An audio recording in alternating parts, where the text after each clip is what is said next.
Developing right now, Olympians, leave your Bibles at home. China is out with its list of prohibited objects for the 2008 Olympic Games, and the Bible is on that list. I kid you not. Organizers are citing security reasons. Christians, not surprisingly, are outraged. Now, Internet evangelist Bill Keller is calling for a boycott of the Olympics. First of all, I didn't believe this was true until I confirmed that it was. The logic was that it might incite violence. What do you think of that? Well, Neil, it's good to be with you again. You know, I've got to tell you something. For a country that was founded on religious freedoms, the State Department really has no choice but to use this as an opportunity to put our very appearance at the Olympics on the table.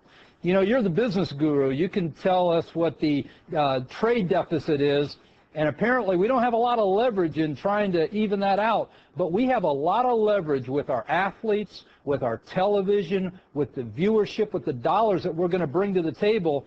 And if this country is going to insist on banning the Bible, then I think it's time for our country to respond and say, listen, you want to ban the Bible? Then we aren't showing up. Well, you know, Bill, I would go one step further. What I couldn't get an answer to before coming up here, so it might not be that it's not the case, just that I didn't get an answer, is whether the Quran is similarly sworn off that list.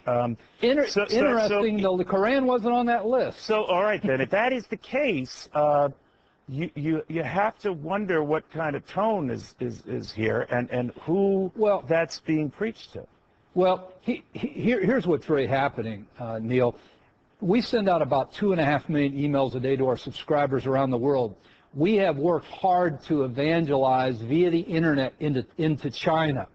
And the ISPs that allow mail into China are all owned by the government. Every email we send that has Christian content is immediately wiped off the servers. They never get to their destination. So I really believe that this is a slap at Christians, at the Christian faith, at those who believe Jesus Christ is the only way to be saved.